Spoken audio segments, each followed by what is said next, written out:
coverage of an African safari and may include animal kills and carcasses. Viewer discretion is advised. It's a chilly morning, the lions are just starting to roar, and this is Safari Live. Ready.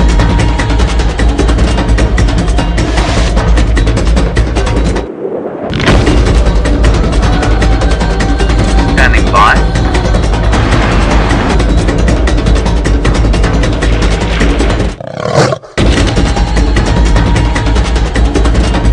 Five, four, three, two, one. You are live, you are live.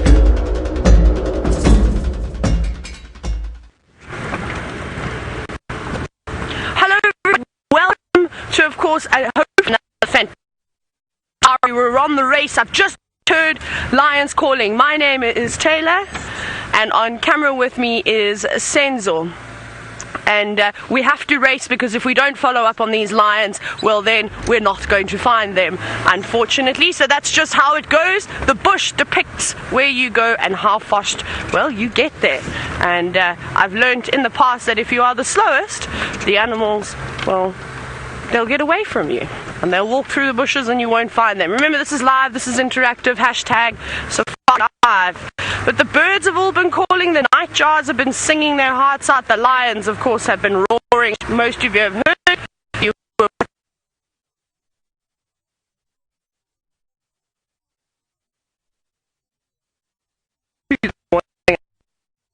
That's why we've got to get a move on, of course. Right, now I know today, tease Taylor, and so let's go across, and I'm sure very excited to say good morning to Tara.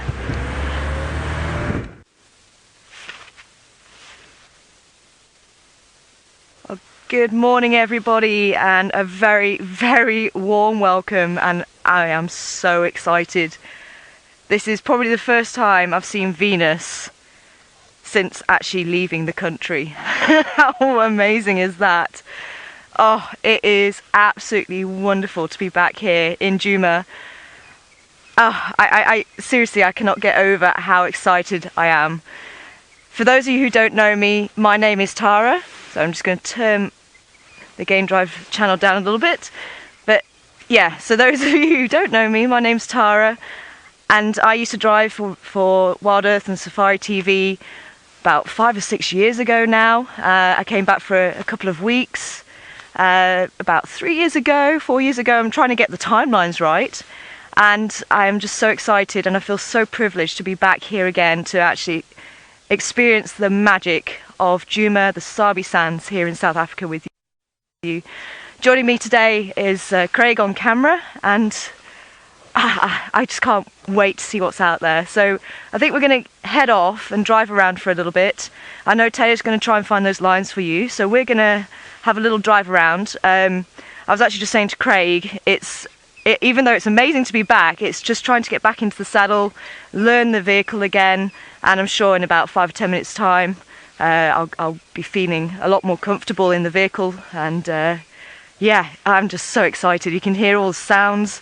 We were serenaded by the lions last night. Just absolutely magical. It's one of those sounds I really wanted to hear.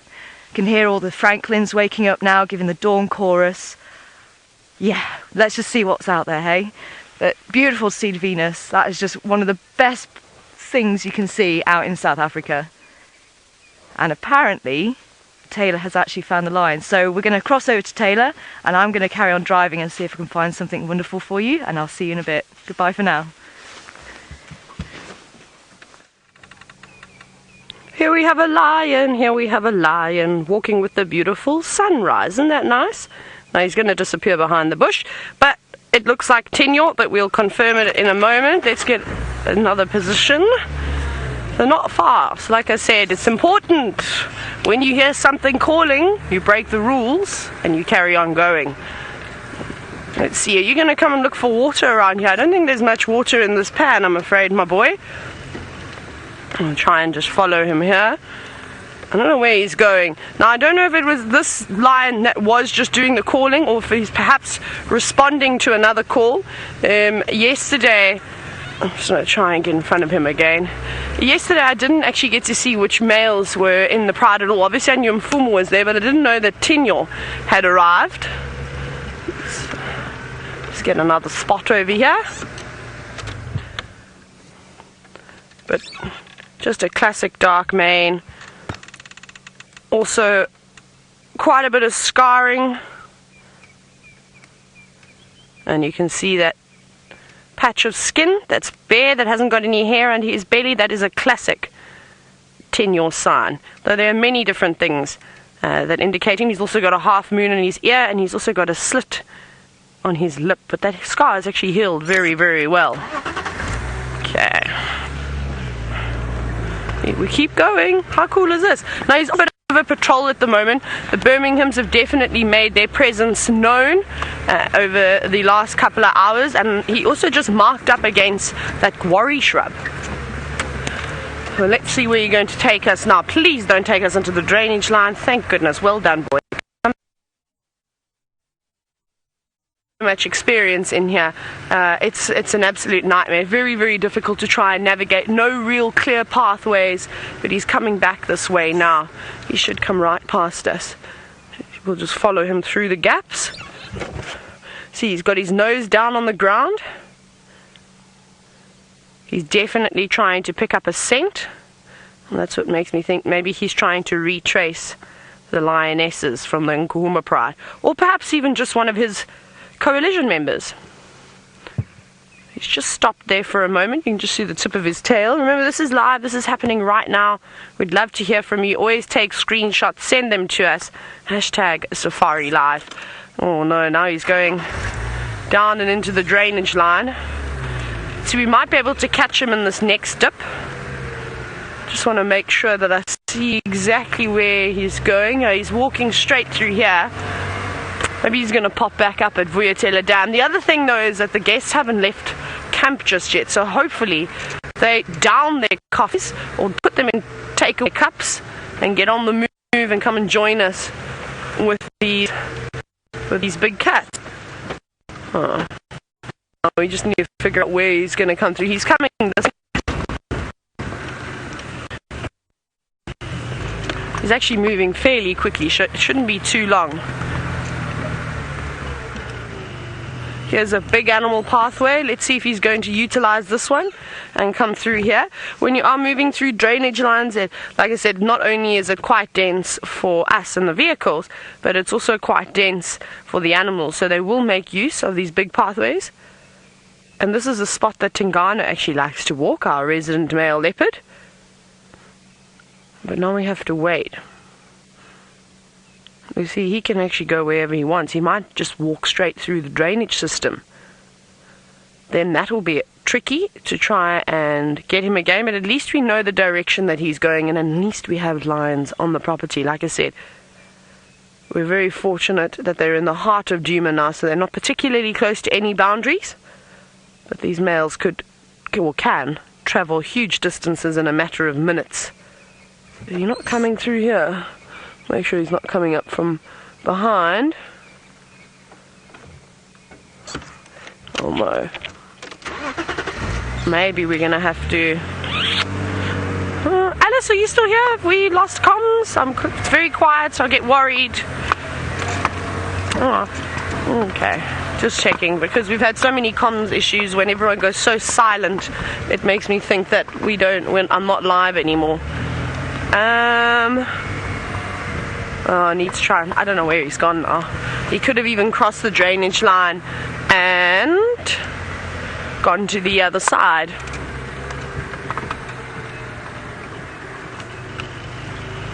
Peyton, you said that starting with the Birmingham Boy is the perfect way to begin drive. It is indeed. Alice, our things are falling off of the camera. Poor Senzo needs to retape and re-cable tie a couple of things that he's not going to be able to do while we're live, unfortunately. So what we're going to do is we're going to try and find this lion. We're just going to, of course, try and fix the camera, but hopefully we'll see you shortly with the lion again. Let's go back across to Tara, and I'm sure she's so excited to be back on home ground.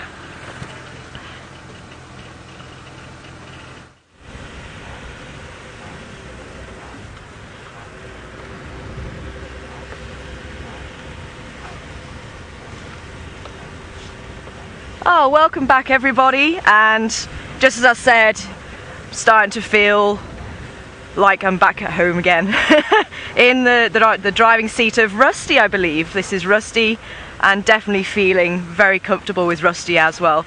I just say I've actually got a little Fiat Picanto back home, so it could probably fit in the first section of this vehicle. So I've just got to remember I've got a few extra inches on the back again. So I think we're gonna just have a bit of a drive around and maybe go and visit the hyena dens. It would be really nice to catch up with the hyenas.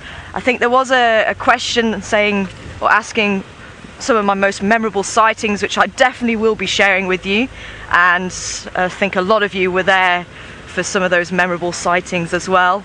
One in particular was the huge male elephant, and we were following for about 40 minutes or so.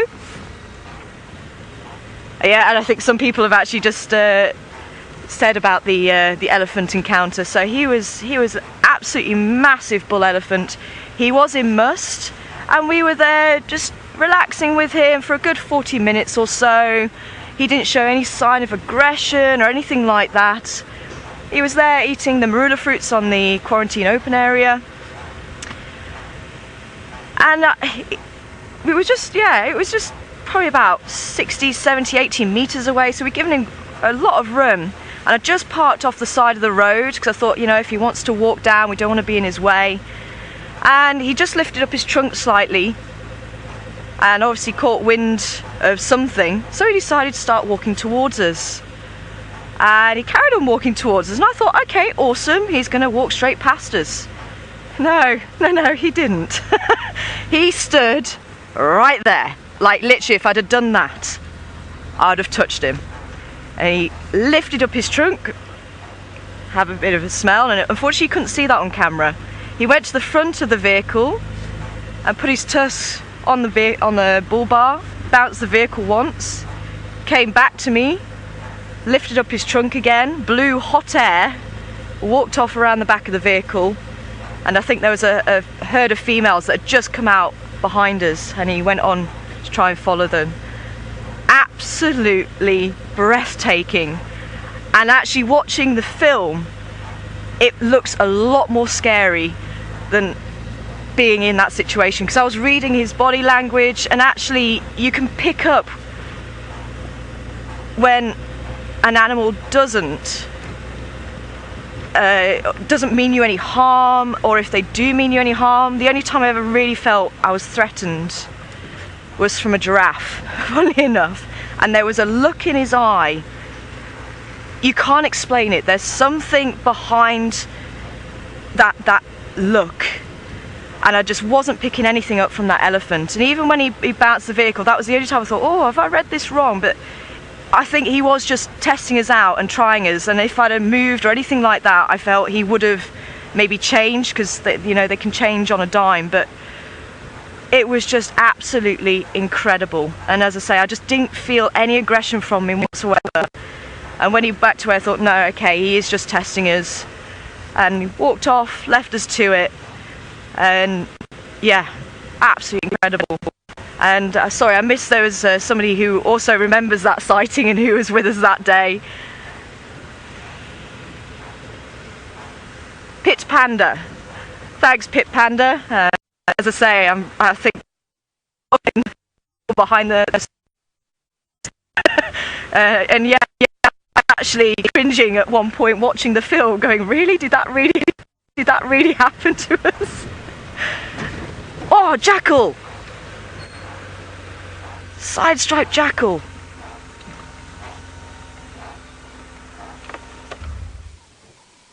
Don't know if you can see, yeah, just straight through there. There, yes, just at the bottom of the screen. If you just pull, yeah, there we go. Side-striped jackal. Oh, that was actually going to be one of my questions to Taylor, whether we'd seen jackal or not recently. And I think this is probably only the third time in what would be about 2 years of working here in the Sabi Sands actually seeing jackal. You can see that beautiful side stripe and that little white tip tail. And that's how you can tell the difference with a side-striped jackal and a black-backed jackal. The black-back sometimes looks like it's got a slight coloration, so you've got the black on the top and then the beige underneath, and sometimes it looks like they've got a stripe in between, but that white tip on the tip of the tail of the side-striped jackal, that is really diagnostic, and that's the one thing that I really look out for with those jackal. Oh, that's beautiful. Oh, magic. And this is what I love about what Safari Live does. You just don't know what is going to happen. It is the magic of the bush that just unfolds right in front of you. Absolutely incredible. And if you would like to interact with us, please do send your questions to #SafariLive. It'd be great to hear from you. And as I say, I'm sure there's a lot of people out there who may have joined us for the first time, and obviously a lot of viewers who have actually been with us for a long time as well. It's great to have everyone on board, and I think Taylor's actually found you the lions again, so we're going to cut back to Taylor. Enjoy those lions. We're searching, we're definitely looking hard. I did a sneaky and drove over the damn wall. Ha ha ha ha. So rebellious, because this is the direction that the lion was coming in. Now, there's lots of lion tracks around here. Let's go on to Central. Little Dacre, you better be careful. There's big cats coming this way. I don't exactly know where the Nguma Pride went. I know they were seen on the dam cam last night, so thank you again for sending in all of those screenshots. We definitely do appreciate it, and also all the updates. Now, they know these drainage systems so well, better than I could ever know them. They always spend quite a bit of time around here, so I just need to scan and make sure that we don't miss them, because you've seen how golden the grass is, you've seen the beautiful tawny color of a lion's coat. We always talk about camouflage. They get completely lost in the grass, so I just need to figure out what's actually happened. If Tinyo has actually come this way, or if he maybe did a sneaky walk through the drainage line and then is actually closer towards twin dams. There's lots of places that they like to lay, and I'll just check here. I think it would be a bad thing to go down Central. Let me just check Giraffe Dip. We'll see if there's any tracks coming up this way. Gowrie Cut Line. They love these old spots here. But I haven't heard any more roars. Did you leave them in there? Okay, cool. Maybe he's going that way. Sensor, do you remember how to get in there? Which road you took? Did you take this old 2-track here? Okay, but then I know that they saw... No, you know what? Those lionesses moved, because at about 12 o'clock they were on the dam cams. I don't know if they would have gone back to exactly the same spot. Let's go through here. Yeah, we'll just go down in here. This is where he was coming towards, but I think maybe he's crossed the road. But it's hard to say. We can only guess. Like I said, I lost him through that very, very thick vegetation. I couldn't even see if he did change his mind in the way that he was going. I can't see any tracks.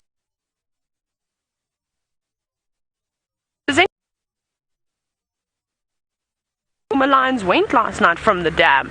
Did they go, if you're looking at them, I'm just trying to think, did they go east towards the right, or did they go behind the camera? Did they go to the left, that's north towards Mvubu Road? That would actually help quite a bit. But if we don't pick up on anything here, I actually don't know what we're going to do, because now I want to maybe check the boundary. That's a problem. This male lion being on the move like this, he could literally be anywhere now. Ah, come on, lions, stop hiding away from me. It's my last drive too. I was hoping to spend it with all the lions. So it could still happen, of course.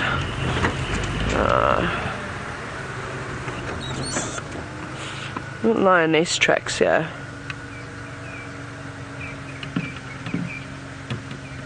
Oh, my brain is trying to figure out what's going on. I just want to quickly check to Vulture's Nest Junction. It's not the whole pride, but there is a lioness that was walking around here. We'll try and find them. Oh, that's a tree. Oh, I got excited. I thought I spotted another logger lion. But it's not. This time it's actually a tree, not a stump. not a lion. That was so funny that day.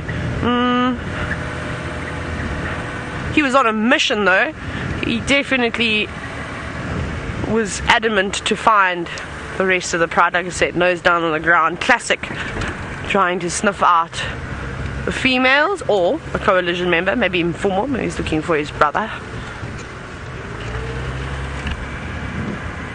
Oh, I don't know.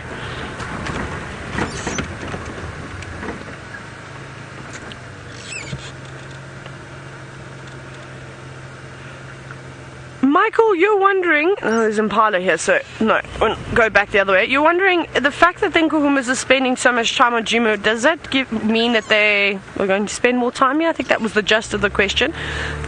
No, I don't think they're going to stay on the property for very long. There's no food for them here. There's nothing. The wildebeest ran away. The zebra have all disappeared too, barring one or two stallions. So let's see if there's anyone alarming. No.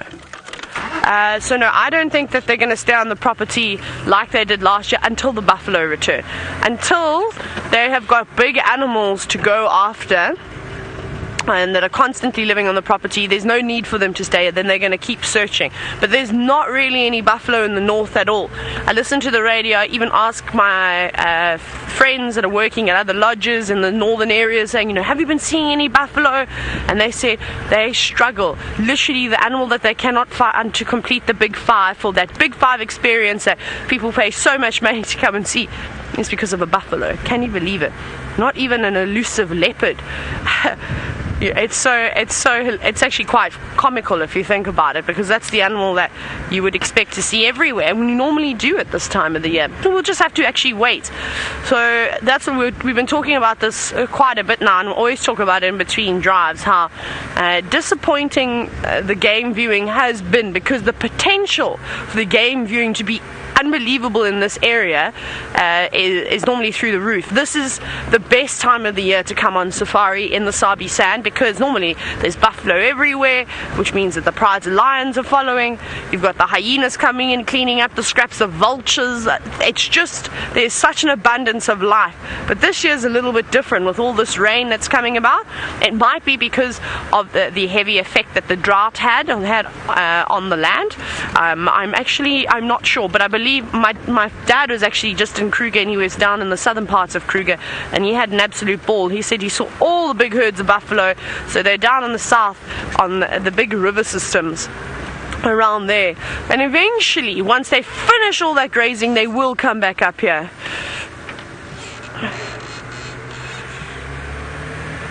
Really? Okay, so Chris, you've said that apparently the lions were chasing something towards quarantine clearing. I actually didn't see any footprints whatsoever of the lions going up that way. Trying to think now. Where would they have run? Because let me just check a little bit up here. Just want to poke my nose down. There's a lion track. There was a lion laying. Okay.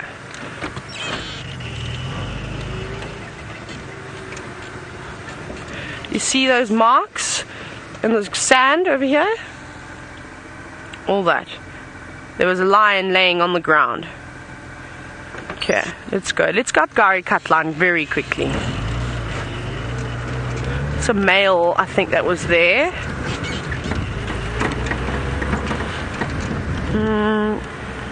I'm going to tell Herbie. Herbie's also out. Herbie for Taylor. Let's just see. Maybe he can check that. Oh, there's an elephant. A whole herd of elephants, in fact. Let's go have a quick look at them. I know I'd love to find the lion, but I don't know where they've gone. Herbert for Taylor. It's going to be a fantastic morning. Two of my favorite animals I've already seen. Okay, Herbie's not answering the radio, so. Hi, elephants. Do you see any lions? Did you chase any lions? That's what I should be asking. I'm just going to go up a little bit further. They're all spread out in this drainage line now. Oh, they're all coming from every direction. We're going to be surrounded. Hi, guys.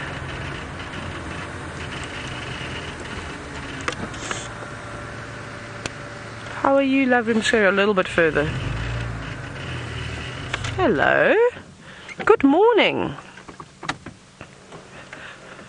Well, I don't know about you elephants, but it seems to be a good morning for us. And they're very relaxed. They actually aren't showing any agitation signs at all. Now, if the lions had come through here, they most certainly would be in distress. There's lots of young calves amongst this herd, and even though the elephants are the largest mammal that roams the African plains, they still don't like predators.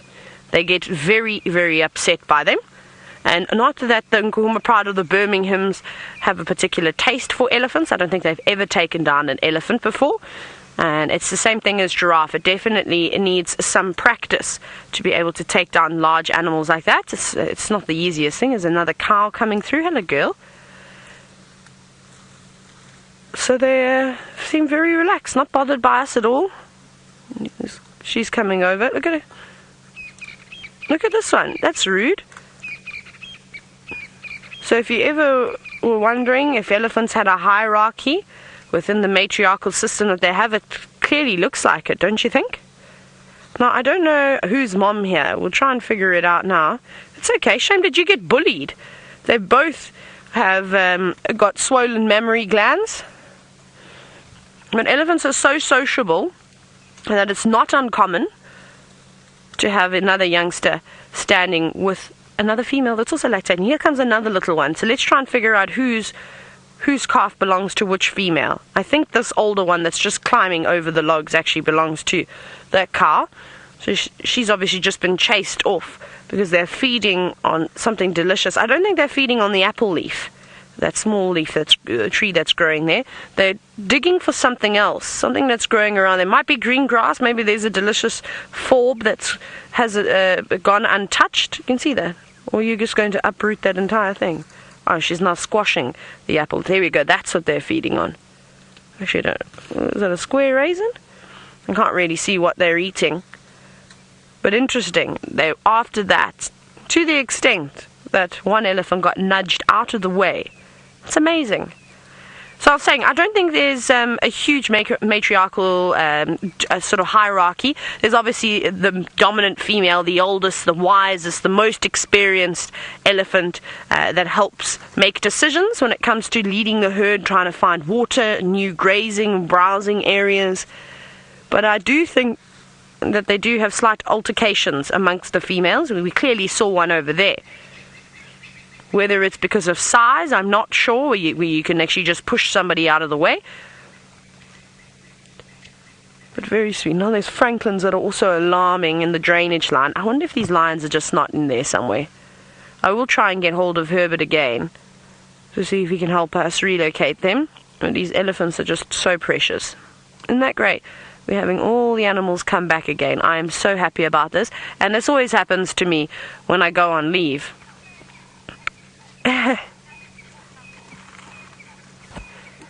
Lady Starfire, you say, yay, loads of elephants, and you've just said thank you to me for stopping by the elephants to enjoy them. Oh, it's my pleasure. My favourite animal in the whole wide world. I most certainly would not go without spending a couple of minutes with them. You know, it's so difficult because these lions we could chase after and they could just be on the move and they could completely disappear. It's not uncommon. Oh, hey, hang on. Senzel, this big cow that's walking towards us, we know her. We've seen her lots of times. That tusk, her right tusk very long and then the shorter left tusk. I think this is the same breeding herd I've seen twice. Tristan had them the afternoon after I found them in the morning. I'm really sure it's the same herd because she's a particularly big cow.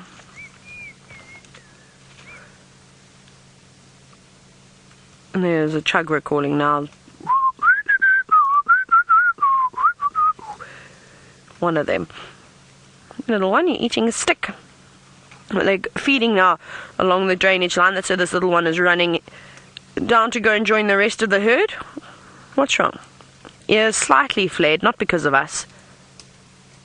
Maybe he's slightly lost, gone, oh my goodness, where's mom?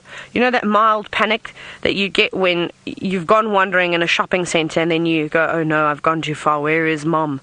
That's what I used to do. I still do that actually, and then I race up and down the aisles looking for her, and I think that's what happened there, but seems to be reassured now. Obviously can spot the rest of the family. No, as you said, I'm also going to just look behind me, because imagine a lion just crosses the road behind us and we're too focused on the elephants.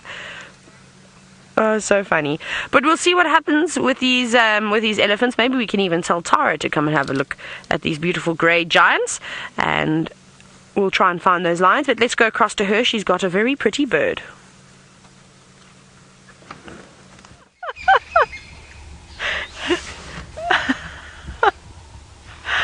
Oh, well, we did have a pretty bird. But true to form, as soon as you go live, they fly away. It was actually a grey-headed bushshrike. Absolutely beautiful, but you don't get a chance to see them. You actually hear them a lot more. And this one was right out in the open, singing his little heart out. Absolutely beautiful. But as I say, he's just flown off. So we'll carry on driving and see if we can find you another bird. And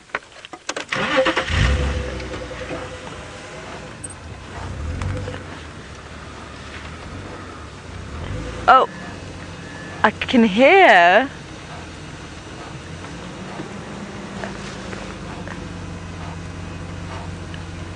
Oh, yeah, okay, he's gone quiet. I was just going to say, I could hear the alarm call of the grey-headed bushshrike. But it was quite far back. Okay, so I'm hoping at some stage we'll be able to play Who Sung It as well as Who Dung It. I'll have to reprise those games. But I think there was a question that came through, I didn't quite hear that.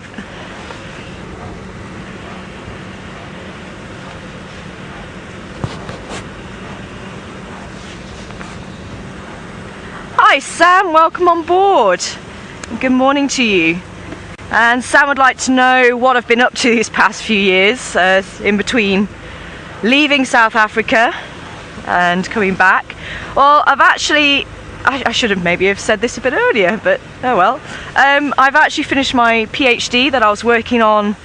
For those of you who didn't know what I was up to just before I left, I was actually researching leopards in a town called Leidenburg, which is about 3 hours drive from here west. And I was actually on a small private game reserve, studying the leopards there, using camera traps to ID them, because unlike the Sabi sands, we didn't really see them. We only saw the tracks and the images that we got on the camera trap. And that took about 3 years of research, and then I went back home to the UK. I've got two homes, I'm very lucky. This is South Africa and the UK. I keep whichever country I'm in, the other one's home. It's really odd.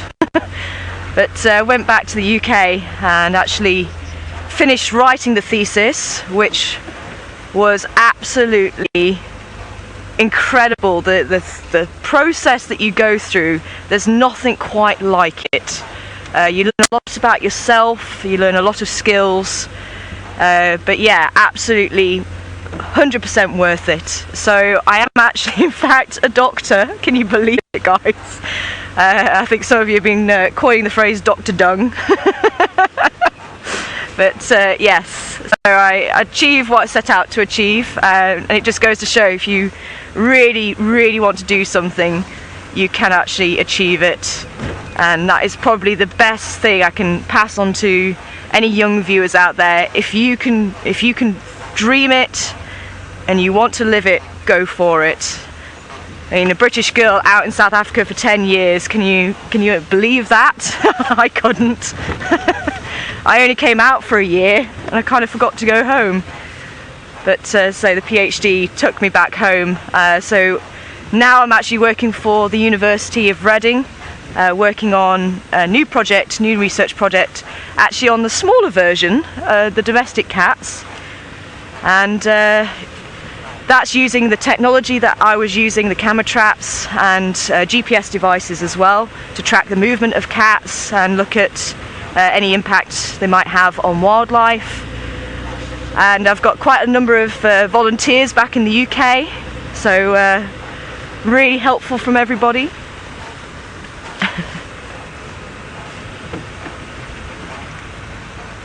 Thanks, Riser. Great to have you on board.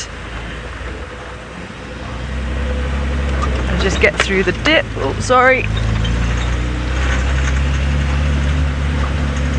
Although I think the signal's probably better than my days. We had quite a lot of signal dropout. But that was from Joe as well. Thanks, Joe. And yes, you can call me Doctor. I still can't get used to it. It's about a year ago finished. So yes.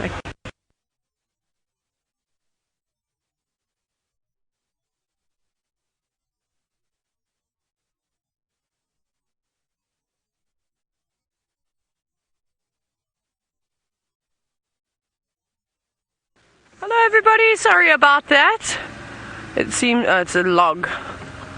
Are you looking at, sorry, Senzo now trying to figure out, we're looking at something. Where are you looking? Oh, the black thing. Oh, it's a stump. There you go. Sorry, so the gremlins are attacking us this morning. How rude of them. I thought that the roars of the lions would have sent shivers down their spine. Obviously not. Let's try and figure out. There's a lion track there. I haven't actually driven this road that comes from Quarantine down towards the dam. There's no lion tracks here. There are just one or two going that way. Who's that? That's a hyena. Now I need to try and put pieces of a puzzle together. It's a mystery. It always is a mystery. There are some very frightened wildebeest. But they look petrified. And I don't know if they're petrified because they were chased last night or if they're petrified because they've seen a lion now. Giraffe tracks too. Lots of birds. No lion tracks coming this way. But they could also have just walked in the open. No need to walk on animal pathways or our pathways because this area is very, very open. Just double check here. Now when we started it was very dark, so it's possible that I missed tracks, but if an entire pride of lion walks on the same road, you will see the footprints. It doesn't matter how many cars drive over it. When you've got 5 lionesses and 6 cubs, they leave a lot of tracks behind, so you're bound to see 1 or 2, and I don't remember seeing any. I'm just going to check here, and then I'll go back towards camp again and have a look this way. But this is the joy of tracking. This is it really. You got to try and find them. Sometimes it's easy, sometimes it's not so easy. I always say if I can just hear the animal make a noise, so much better. I feel like my ears are way more reliable when it comes to finding animals. And I drove Wahlberg's Road and there was not a lion track on Wahlberg's Road either.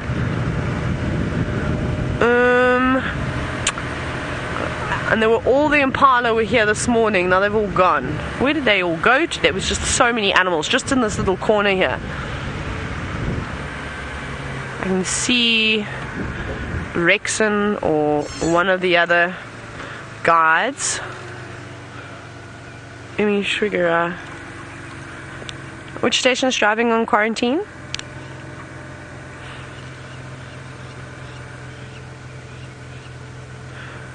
Morning Rex, I had one Madoda in Gala, but I lost him. He crossed to Chelepan and Mulwati and he went into the drainage line. But I'm not sure where he went from there. I drove Central Gary Catline. This is a Klambi and Lovu on Gary Catline, but I haven't got any more tracks of him. But there's a couple of female tracks going up and down Central too. Just gonna give update. Just figure out whereabouts Rex is gonna go. And they white gloves. Hello. Freezing. I'm not sure where these where that Madoda went now. But Herbie said that, did you hear that update that Madoda Mafazi Ngala that farmed north, just west of Gari Katlan, Landelering and Nyati and Gonzo? I don't know where, and the whole Klambi was at the dam last night at about 12 o'clock, but I haven't really seen the whole Pride's tracks. North. Okay, well then I'll go Gallagher shortcut. I just want to check. I'll come down Mvubu Road and just check there, but I don't know.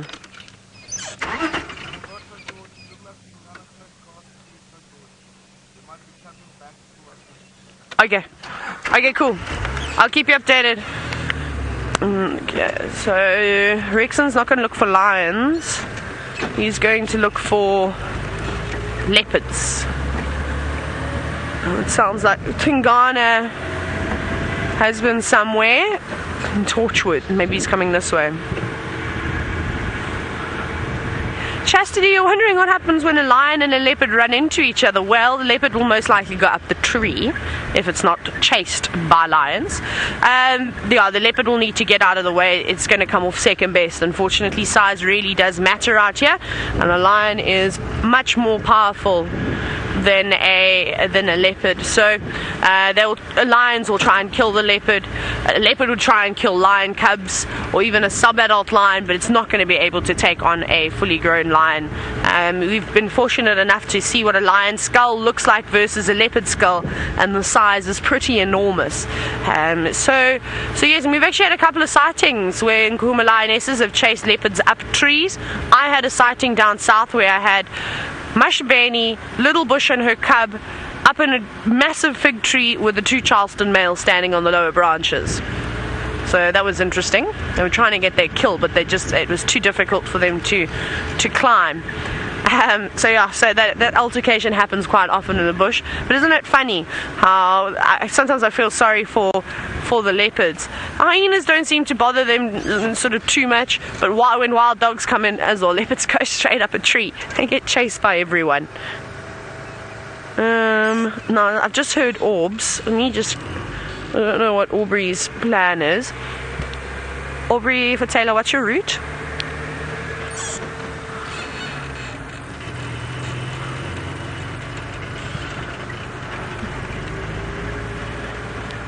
Aubrey.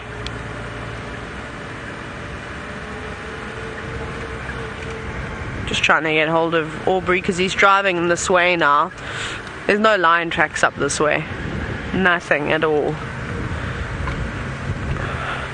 So I don't think they've come up to quarantine. I'll be surprised unless they've jumped over all the roads.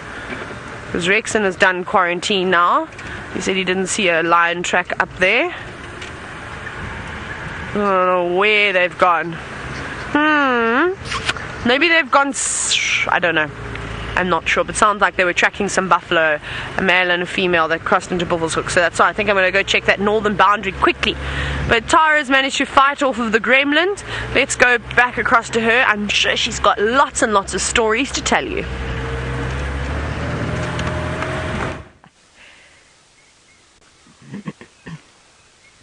Well, welcome back. And sharp-eyed Craig on the back there spotted this warthog. And I was hoping to get a little bit closer, but as soon as he saw that we spotted him, you can see he's raised his crest there. And that's just a warning and trying to make himself look big. And I thought, you know what, he's going to bolt if I try and get any closer. And sure enough, he kind of looked at us and then started walking away. So I thought we'd see if we can get him on camera before he did actually walk away off into the bush there. But welcome back. I think we've managed to get rid of the gremlins. We did have a look around. Some of you might remember there's a hyena den just on the corner of Chitwa Cutline and Gary Main. So I went to go and check that out, see if there was anyone around. But unfortunately, it looks like it's partially caved. The hole's partially caved in where there used to be hyena cubs. So it doesn't look like it's been used for quite a while. Craig was just telling me that a warthog actually took over from the hyenas, kicked the hyenas out of there.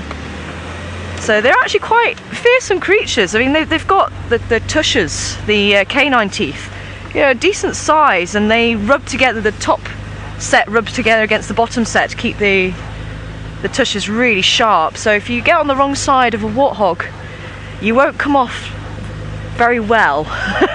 And it's one of those golden guiding rules. If ever you find a warthog burrow, you do not, under any circumstances, stand in front of the entrance, because the warthogs will actually back themselves into the hole. So if you stand in front of it, or if a predator comes in, then the warthog can actually charge out and use those teeth to do some serious damage to you. So definitely you have to respect a warthog. And I actually remember there was one that used to come around Final Control, and he was huge, but he was pretty chilled because he'd been used to humans walking around. So, you know, we were just chilling, watching each other. I was taking pictures of him and he was there feeding, and I was looking through the lens, so I had quite a big lens, and I was thinking, oh, this is amazing, I've got some beautiful pictures of him, and I took the lens away and he's like right there. So yeah, and I suddenly realised, oh, this could turn out badly if he decided, and so he kind of just went, nah, you're not really worth it. But all the time he'd just been grazing anyway, so there was no threat. I didn't try and approach him, he'd come to me.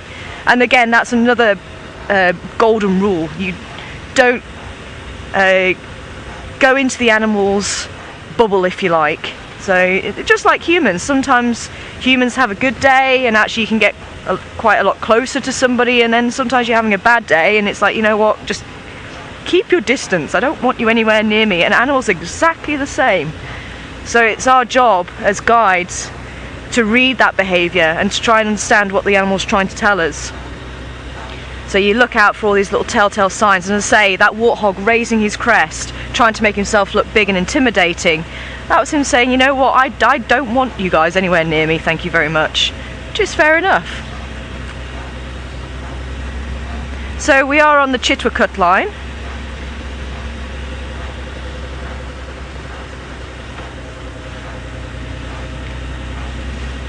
And good morning to you, Rise Up, and welcome on board this morning. Rise Up would like to know, do warthogs oink, I think it was it? Do they sound like a pig? Oink, yes, yeah, so do they sound like a pig? And not really. They kind of snuffle, but you don't really hear them oinking. I'm just seeing, can you see what's on this side here? Hyena tracks. Okay. Unfortunately I can't go that side because there's quite a big bank there to show you. There's some elephant tracks crossing.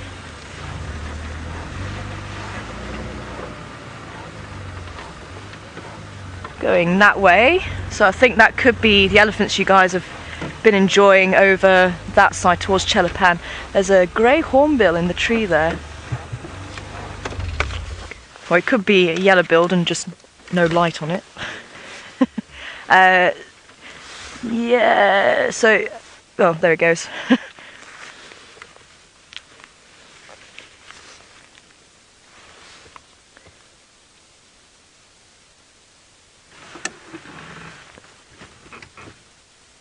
I'll see if I can just pull back a little bit for you. Oh, he's playing hide and seek. Gonna come out for us. So a grey hornbill. Oh, there he goes. Not having much luck with my birds today, am I?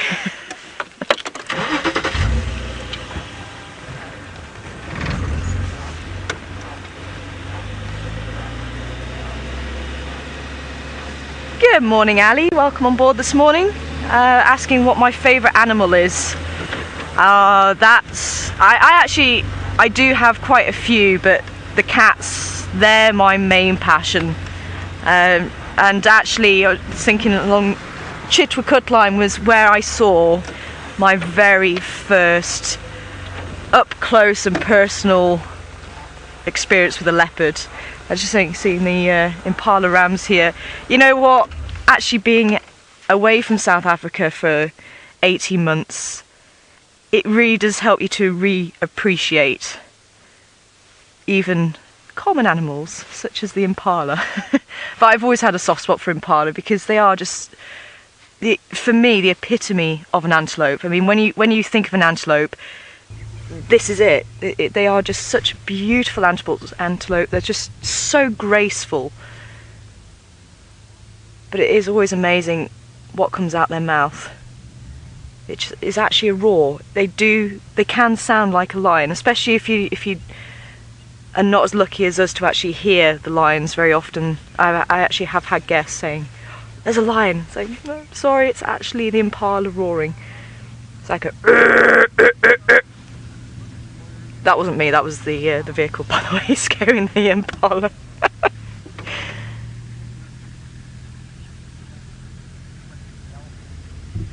They are beautiful. A nice little bachelor group, and they're looking in actually very good condition considering it is winter. And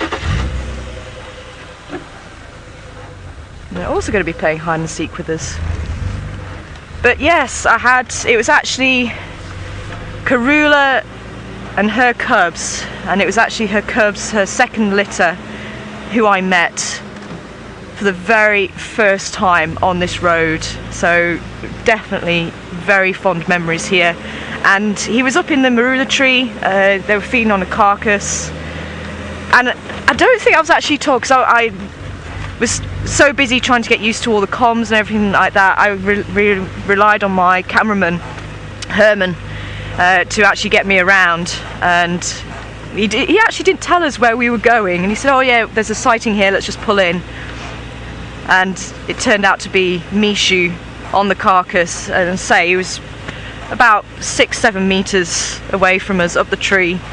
Absolutely incredible. And then he actually came down the tree and walked off in front of us, and oh, just thinking about it, I'm just getting goose pimples all over me. Absolutely fantastic. And as I say, I'd actually been working in reserves where we just didn't see leopards very often, so to have that experience of the leopard just being so close was just incredible.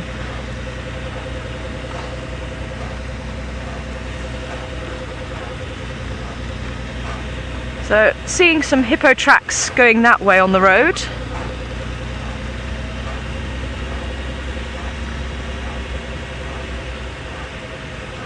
Maya X, yes indeed, miss Karula.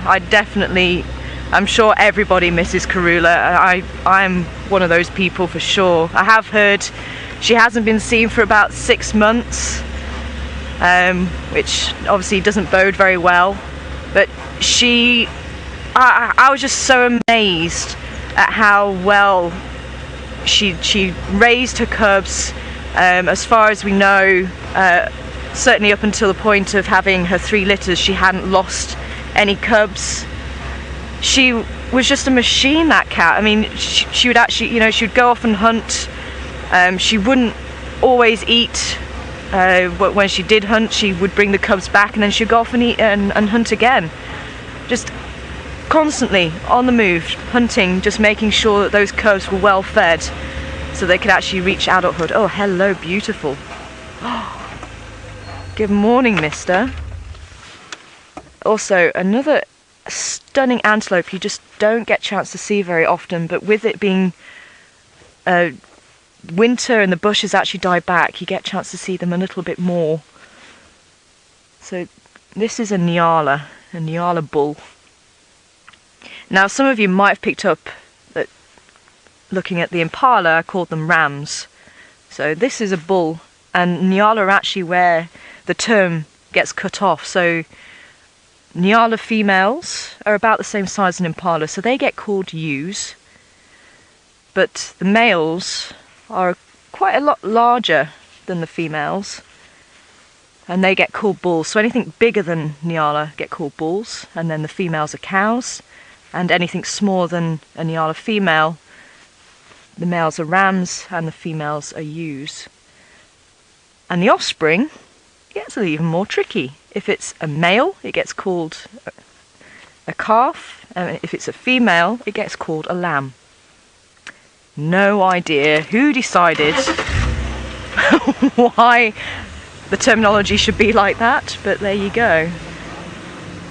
You'll see another nice shot of him now that he's standing nicely for us. No, don't move away.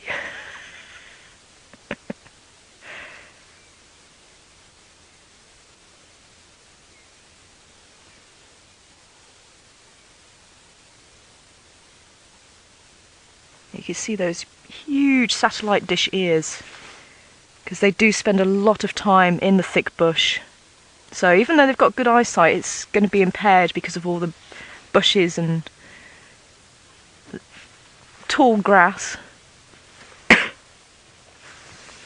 Captain Murphy saying a stylish fellow, very much so, with his yellow stockings.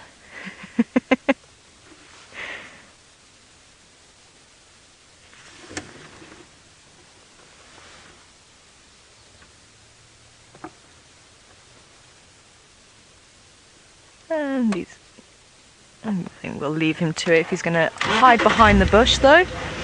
But yeah, so they need to have something to make up for the fact they're not going to be able to see as far when they are in the thick bush. So having those ears really helps to pick up any movement that might be around them that could be from a predator, just to try and give them an edge. And it's also thought it could help them cool down.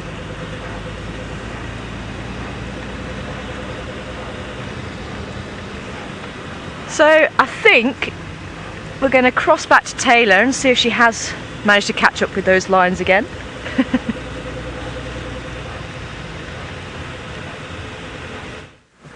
The only thing I've managed to find so far is the fog. Look at this all of a sudden. Now, we've been driving around here quite extensively, but look back towards quarantine. Unbelievable how all of a sudden, I don't think you'll see anything if you go up over there. And it wasn't like that 10 minutes ago. That's amazing. It is very, very cold though, however, so it doesn't surprise me. Maybe we'll go drive around in the fog. I think that could be quite nice. So I've been thinking now, very, very hard. I've been thinking about everything and about these lions and what they possibly could have been doing. I don't think they went up to quarantine. I think that they've maybe, and we're going to go and check now, I think that they maybe went south towards Ingwe Alley. So between quarantine and your little daycare. Oh no, you run down now. We won't get the daycare, it's disappeared in drainage. But I think between Twin Dams, so I don't think they were walking on the roads. I think they were moving in between that section, or they're in here in this big drainage line. I haven't quite figured it out just yet, but I have seen lots of panicked wildebeest, like so many wildebeest that look like they'd seen ghosts. I suppose out here, ghosts are lions and any other predator. And they were running, they were on Gallagher Shortcut. There's no lion tracks around there. A couple of hyena tracks, but not much activity at all. I didn't hear them whooping once. So I'm just checking very carefully. It's nice and open, some of these spots you can see down there. I think let's go down Vulture's Nest, and then let's perhaps go around again and do Pangolin Track, Weaver's Nest, and then jump onto Ingwe Alley. Let's just check this area, because there's no tracks of the whole pride crossing out, just one male and one female. I don't know, and I'm the only one's looking for lions now, so it's a difficult one. Everybody else seems to have moved out of the area. I wonder if they haven't snatched up a wildebeest and are maybe just feeding on it in the thicket.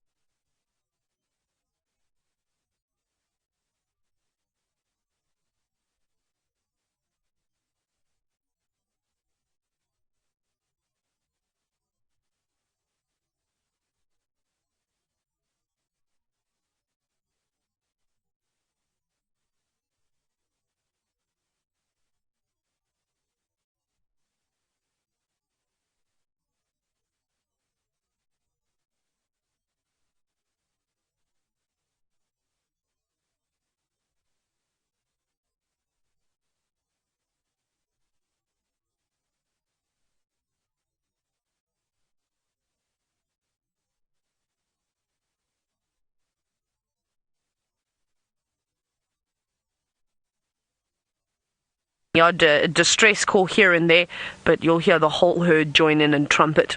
So we're going to definitely try and stay in the vicinity of these elephants. But it's a massive herd. They're all moving through here. They seem to be heading sort of south, but very, very slowly, and just enjoying all this nice greenery. Although, lovely lady, you're not really eating anything green, are you? You're eating brown grass. Not staying there for long though, just a couple of mouthfuls and then off she goes. And I can't wait for these two youngsters to come out because they're pushing and shoving each other now. It's really quite funny, but they're just so obstructed behind the leaves, it's very difficult to see. Come and play out in the open, please, elephants. I love watching them, especially the little ones. It's amazing. Hi, big girl. You're coming to say hello. Which way do you want to go? Because I'll definitely move out of your way. Shall I roll back for you? I'm just going to roll back just slightly, just so that she has got some room. And here come the two tiny tots I'm telling you about now. Hopefully they'll come and play here. But they're very excited. They're jumping up on the, not jumping, but trying to climb up on the logs. No, you're not leopards. You can't balance in the trees very well. But they're a game of hide and seek, which I'm sure will end up in a head-butting session in a moment. Here we go. See that little one at the back is very excited. Ears flared, tail out. Maybe it's going to get some speed by going up the hill and then charging back down. That's what I would do. I'd definitely try and gain momentum like that. No, it's gone mountain climbing now, all the way up to the top to try and find the other elephants. And maybe it comes back again. And this one's going, I wasn't doing anything, Mom. I was just here next to you the whole time, I promise. But very rowdy. You two very excitable today. Oh, careful, that was a pokey stick there. Almost went up your bottom.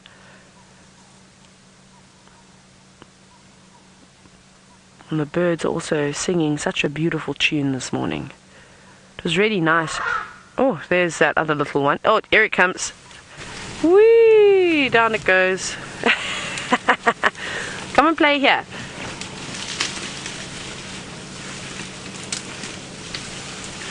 The other little one is also getting involved. That little trumpet caused a stir now.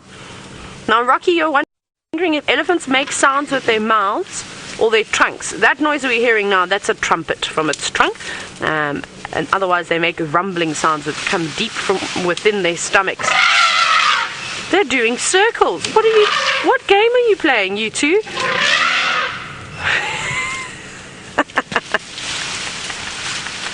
No, that's not a distress call. That's this little one just having the time of its absolute life. But they're both doing the same thing. Now his friend is going to investigate, and they're pushing the trees around. Mom does not care at all. Mom's going, please go and play. Please give me just 10 minutes of alone time, and I will appreciate that. I will entertain Taylor and Senzor and everybody who's watching.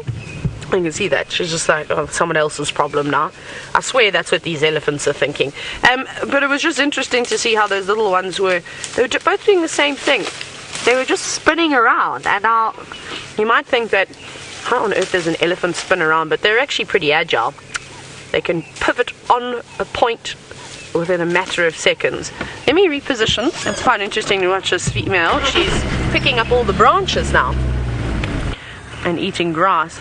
Oh, wonderful. Well, we'll try and stick with these elephants. We might actually quickly do a loop around and go and see if we check vultures' nests in those areas for the lions. We know where the elephants are. We know their movements. However, Tara is slowly racking up all the different animals, and she's gone to the tallest animal in the world.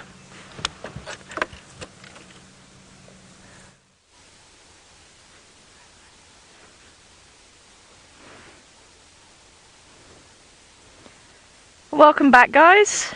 It sounds like you've had a wonderful sighting with baby elephants playing. Very, very jealous. I didn't get a chance to see that with you. But we've actually found ourselves a nice old bull giraffe. And he's actually got a few hitchhikers there on his neck. And we've just been debating at what is going on his neck, whether it was shaved or not. But if you actually look quite closely, the skin is quite lumpy, so I think he must have somehow brushed against maybe a branch or got on the wrong side of a line or something that's taken off some of the skin. I'm not quite sure. It could be that he had an infection or something.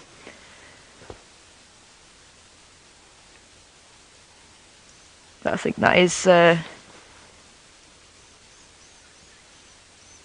well healed by the looks of it, but there was actually an oxpecker that was picking away at it, and the oxpeckers will eat ticks and other invertebrates that are on the giraffe. But they also will go for mucus and earwax and blood. So if that is an old scar, some of those lumpy areas could be old scarring. They could be trying to lift that up and get to the blood underneath, and that's why there's a bit of a debate as to whether the oxpeckers are actually a good thing for the animals or not, because they will keep wounds open and keep the blood flowing.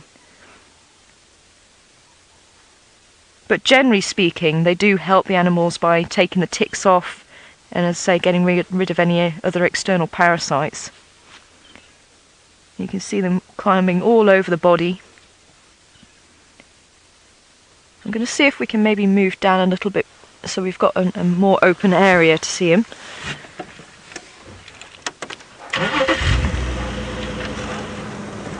Tammy!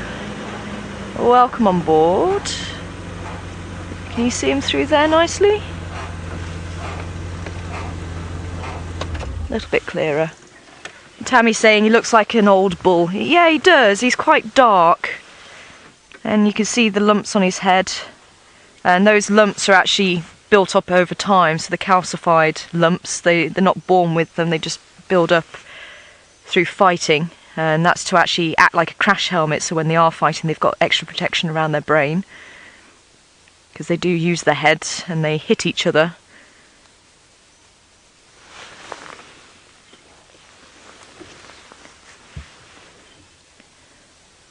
And you can see the fur on top of the what are called the ossicones. They're not quite horns, but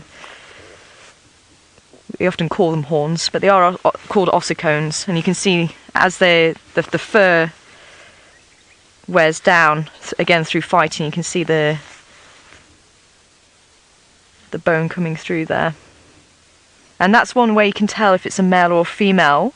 Females tend to have tufts of hair still, because they don't tend to fight, so there's no way that they can actually rub that fur off. But I have seen one or two females that do seem to scratch the top of the horns on branches, and I have seen one or two that have lost some of the fur, so it's not a steadfast rule. So I usually check other things as well, so how dark the giraffe is. But again, I've seen very dark females.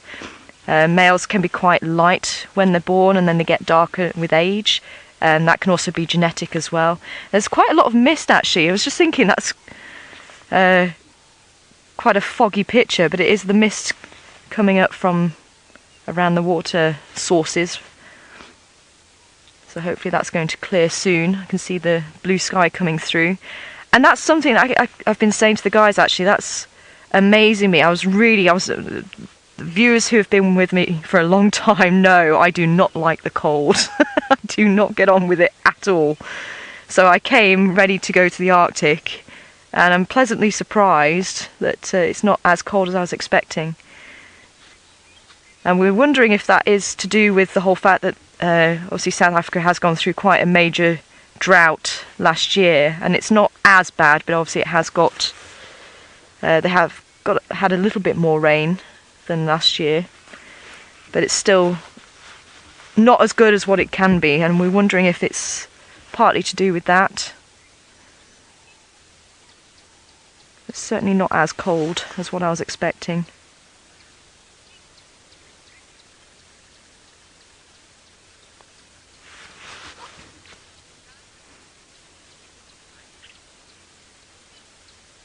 Ah, yes, Nicky, he certainly does. Nicky's saying he looks like he's had an interesting life. And he certainly does. I'd love to know what's caused that on his neck there. I've not seen that. I think it's just because it's such a large patch as well. There you go. You can see it quite nicely there with all the wrinkles of where all the scarrings, the scar tissue's actually formed. And again, you can see the oxpecker clambering around, looking for any ticks amongst all the fur there. And they'll actually comb through the fur as well. Yeah, comb through the fur.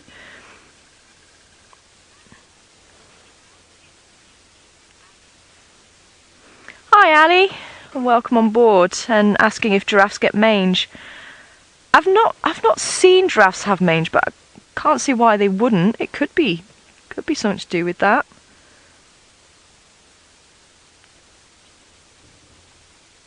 But I mean, the rest of him looks fine, so it's just, yeah. I'll have to ponder that one. Maybe see if we can do a bit of digging and just find out. Because as I say, he looks in good condition apart from that. Which makes me wonder if it is actually something that happened, as say, maybe an infection, and then he was constantly rubbing it on a branch maybe because it was hurting or itchy.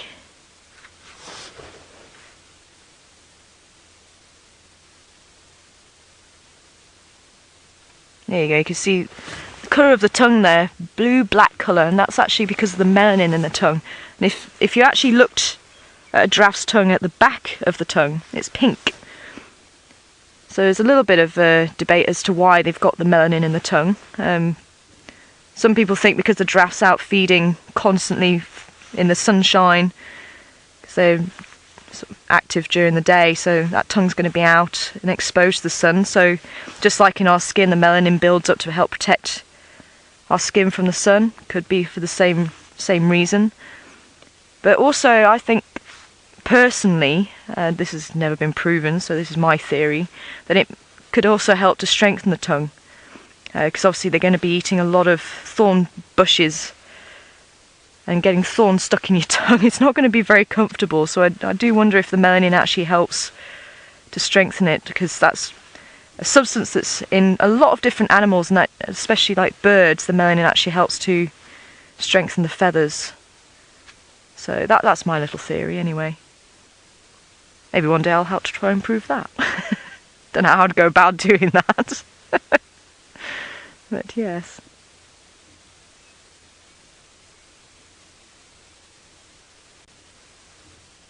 Very nice. Well, shall we leave him to his browsing and see what else we can find on this misty morning now? So I'm hoping I'm on the right road. I was hoping to be on Central. I think we've got the right road. So for those of you who may be joining us for the first time, I drove around here about 7 years ago. I did a couple of weeks, about 2 or 3 years after that. So I know where I am, roughly. So it's just trying to remember the road names and yeah, which road. Oh, hello. Which road we are actually on. But I'm sure over the next couple of days it's all going to start coming back to me. But look what we have up ahead. A dazzling display in the mist. Don't want to get too close. One of them didn't run off. Hopefully, as they get used to us being here, they'll allow us to get a little bit closer. I'm sure this animal doesn't need any introduction. But it always amazes me, you know, sort of when you do see a zebra out in the open and you kind of think, black and white, you know, that really stands out. But when you see them in the bush like this, you suddenly realise how well a camouflage that actually is. I mean, it just breaks up the animal's body, and it just helps them to blend in with the bush. And I say a dazzle because that's the collective name, of the zebra. Let's see if they will allow us a little bit closer.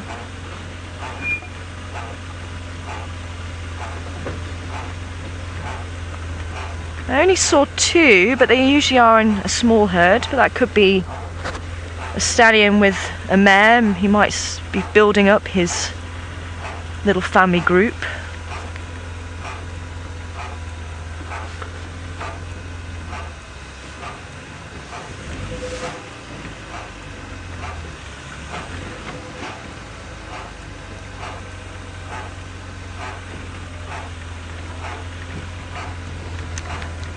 See if we can get them on the road. just through there. Oh, I know they are there. Thought I'd just position the camera just behind the bush. I think that snort was for us. And good morning to you, Paula. Welcome on board this morning. Paula wondering what my perfect drive would be. And it's such a difficult one. I mean, I'm actually really enjoying the drive this morning, just seeing all the different animals that are out and about this morning. And okay, then there might not be the big impacting animals, but I suppose the zebra and the giraffe are kind of the epitome of Africa. When you think of Africa, it's those type of animals, and the elephant and the lion that springs to mind, and the leopard. And I say every drive is different, and that's one thing that I love about the bush. You just don't know what you're going to get. But for me, I really enjoy watching animal behaviour, and that's why I will spend the time watching an animal, because it is that behaviour, and just the more you spend watching them, the more you can actually understand and interpret what's going on. And that for me is absolutely magical.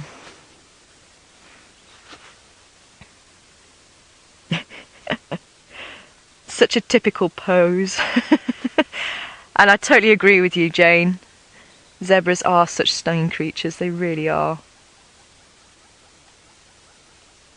And any animal that has a pattern, so zebras, the giraffe, leopards, they're all unique in their pattern. There might be certain things that they might share. So with the leopard, for example, there might be an array of spots or rosettes that are very similar. But if you look very closely, what could look the same will have slight differences. It might be only slight, but there will be differences. So no two animals are the same. So just like our fingerprint. So if you actually learn the pattern of that animal, you can actually ID them. And that's exactly what I was using to ID the leopards with the camera traps in my studies. And obviously what we do as guides. So we know who we're looking at. Obviously with lions it's a little bit more difficult. So you then start looking at ear notches and any scars, anything that sets them apart.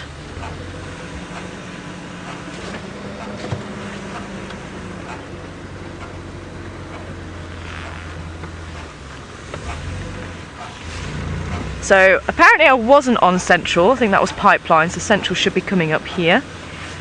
Rhino midden, just here. A rhino toilet, they're all dotted all over the show.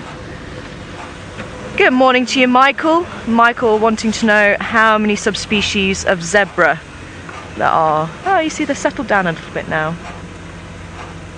But they're still deciding, you know what, I don't really want to be close to you.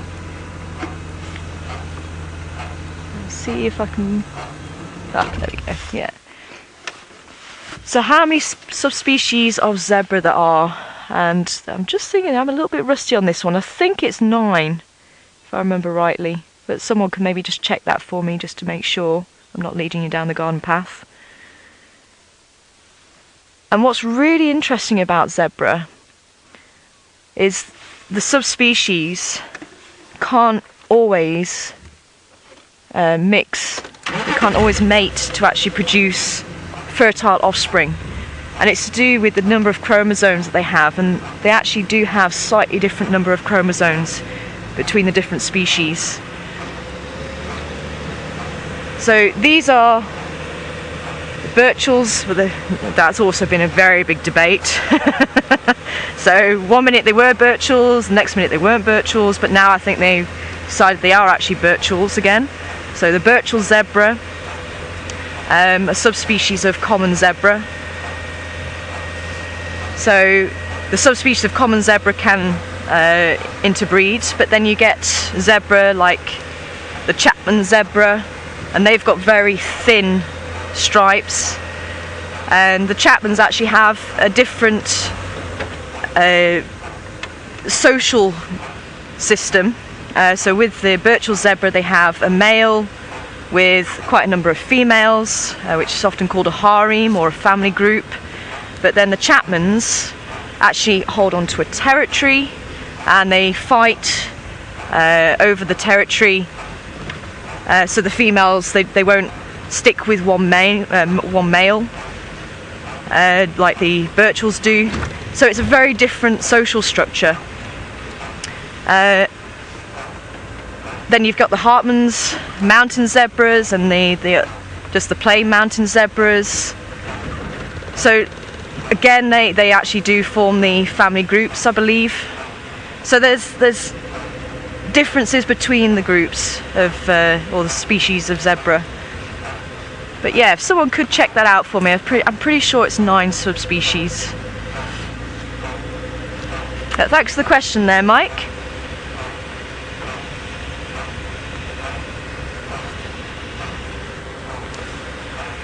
I say, getting all the grey matter wing.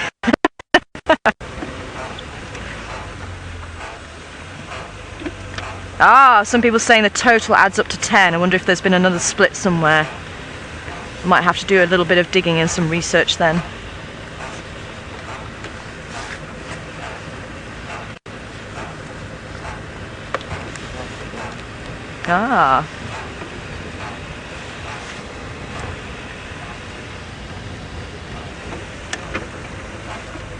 Okay, sorry, I'm missing that. Sorry. So apparently we're going to wipe the lens. Just to warn you. Just because of all the mist that's around. And Rocky, good morning Rocky. Rocky asking, can a horse and a zebra mate? I think it was. Was that the combination?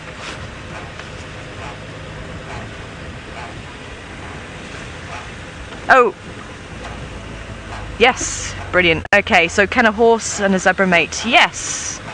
And they make an infertile offspring. So it just means that the offspring can't go on to mate or reproduce. And that usually is the way. So if 2 species mate and they can't, even though they might be able to mate when the species sort of remain separated, but if 2 species mate and they do produce a fertile offspring and they go on to reproduce, then you can actually get a new species. Obviously it happens over many hundreds of thousands of years, but that can be a way that a new species can be formed.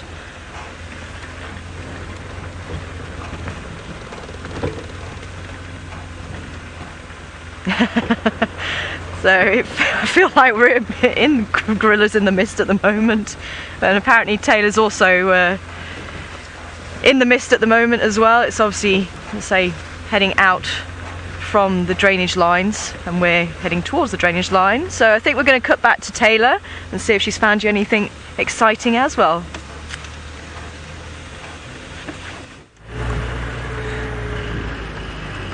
Could you say that I'm a gorilla in the mist?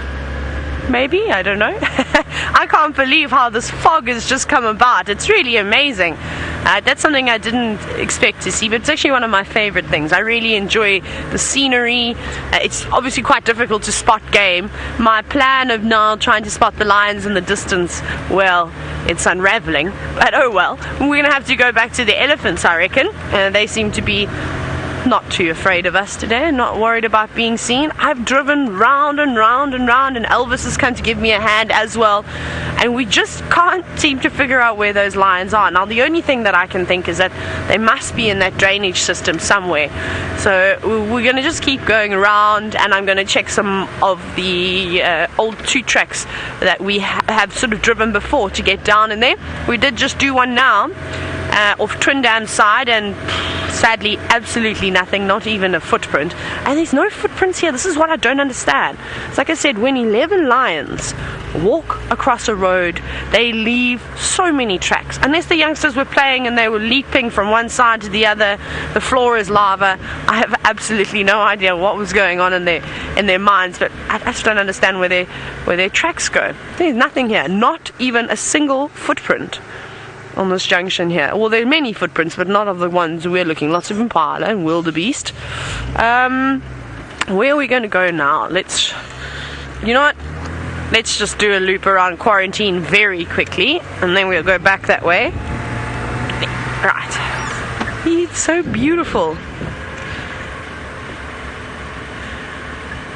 Gillian, you say that elephants in the mist would look beautiful. I 100% agree with you, and I wish that we would make their way up towards Quarantine. That's something I actually haven't seen while I've been live, is elephants in the mist. And I think Tristan had an amazing sighting. I know Brent had a couple last year during the peak of the drought. Very dramatic sort of scenery. It's just amazing. Imagine seeing grey jackal, even lions. Actually, you know what, anything, even a wildebeest in the mist I would take. That would be really, really quite cool to see as well. But those lions, I think with all their roaring, they've chased everything away. Squirrel, are you going to allow us to see you, or are you going to be a typical squirrel and hide away? Probably going to be a typical squirrel. Let me see, it's just gone into this big silver cluster leaf.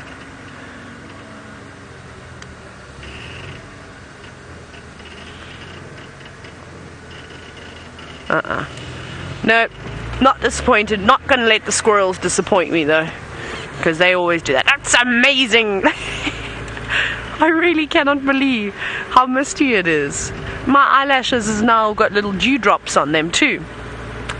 There's some birds here. Vicky, you say when there's mist about, there's ghosts about. Well, there's some green wood hoopers. I don't know how long they're going to stay for. That's quite amazing. Off they fly. As soon as one flies, though, the rest of them carry on.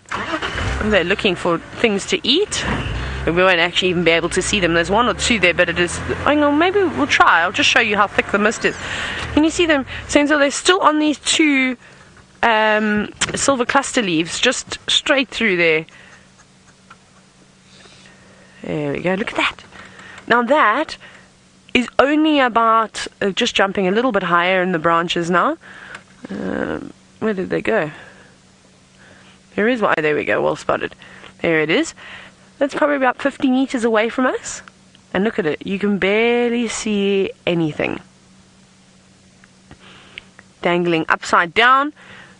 Probing around with that very long beak. Looking for any insects. But it doesn't seem like they're having too much success at the moment, because they're not spending too much time on the same tree. Beautiful. Now I can hear the Senegal lapwings have just started making a bit of a racket down this end. Let's go have a look. Wow, that's all I have to say about this mist. This is unbelievable. See, you see, I should have shaved my joke. I should have saved my joke about the fog, but I couldn't wait. I got too excited. This would have been the perfect day. Hornbills? I suppose we better say hello to everyone. No, now they're flying away. Sorry, I did almost drive you over though. Luckily they can get out the way pretty quickly, these birds. Not that we're going very fast. Oh my goodness, look how beautiful this is.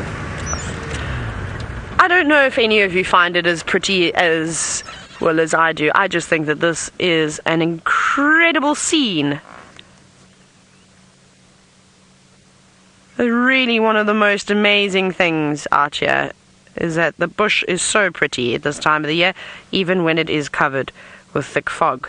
I still think it is lovely. The marula trees are very dramatic in this light, as well as, of course, with the sun glaring down. It's a pity we don't have any birds singing. Jeff, full of jokes this morning, you say it would certainly be hard to find an albino elephant or a polar bear, for that matter of fact. out here. Not that we find polar bears out in Africa, but yes. Or for once, the white lions would have a good chance of blending into the vegetation, because we all know how they stick out like a sore thumb and with the African vegetation. But today, that would be quite scary though. I think I'd probably have to rub my eyes and go, am I really seeing a lion ghost? Now Sensor's just whipping out the cloth there. I think he wants to wipe the lens, so you're going to see something come across the screen. It is fogging up. Ah, that's better. Yeah, this is, you know what, we've actually been lucky. Yesterday was the best sunset I've ever seen in my life, out of them all. Just, it was so dramatic with those mountains, the colour of the sky. Yeah, hands down the best sunset. Never mind the best sunset that I've seen in Djuma my whole life. That was amazing. And this is one of the prettiest mornings that I've experienced here at Djuma too. Yeah, it's, well, thank you.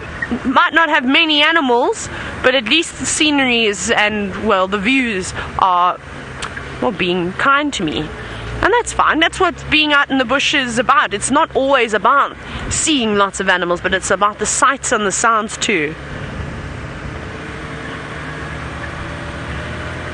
Alright, let's go through here. You know what, Sensor? Maybe we'll go back to where you had the lions yesterday, and we'll just poke our noses in there. Maybe they decided to go back. Maybe they ended up catching an nyala or something, and they're in the same spot. I'm completely confused, because there's no tracks of them crossing out, barring again one male and one female. That's it. And then Aubrey said he had a set of male tracks also crossing south into Hoffman's, and that's it. And everybody's basically done boundary patrols now, so they have to be in here somewhere. Oh my goodness, we're going to actually go down and have a look at the dam too, because I think that would be very pretty. Look at that, can't even see anything. Oh my word.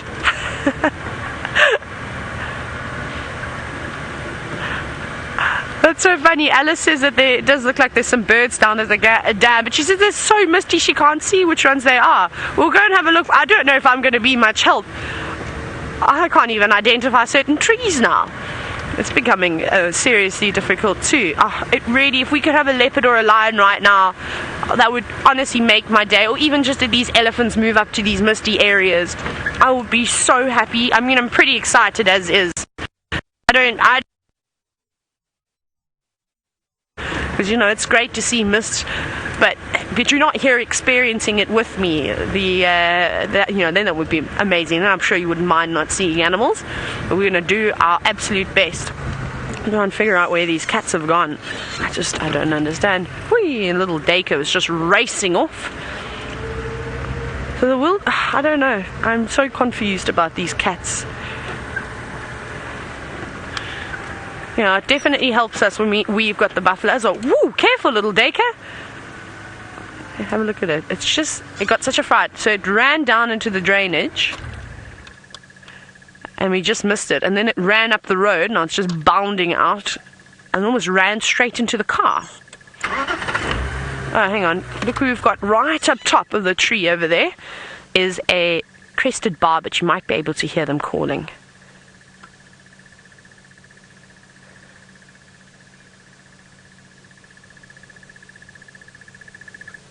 What a beautiful sound. Now there seems to be two of them. I wonder if they aren't doing a duet. Duets are very important amongst breeding pairs of birds. Oh. Is it freezing? Sensor says it's freezing. It's got its duvet on. That's beautiful. Yeah, they are a little bit chilly. I think they were waiting for the sun to poke through. Alice says its beak looks like it's chattering. I suppose.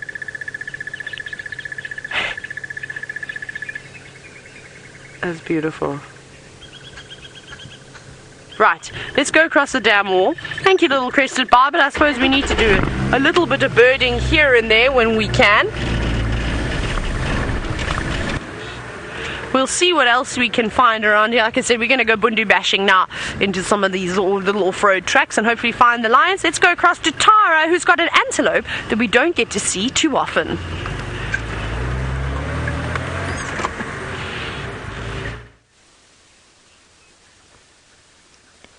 Well, welcome back, guys. And I think I've been hearing the crested barb that you have just been listening to, but we've just found a bushbuck and her baby. So this is the baby just about to cross. Mother's just gone on ahead. But if you look very carefully, look how the baby's walking. You can see the back. Oh. Hopefully you could see the back legs were actually going exactly where the front leg had gone. And that's a really good adaptation, because as the name suggests, the bushbuck do live in the thick of the bush. So for them, they don't want to make a sound. And that is how they do it. So by putting the back foot where the front foot went, you can't break a twig in the same place twice. You can't crunch the leaf twice. So if it goes exactly where the front foot went, it just reduces the amount of sound. And if you really try and listen out for them when they're walking, it is impossible to hear them. So you can see them, you just can't hear them. Absolutely amazing.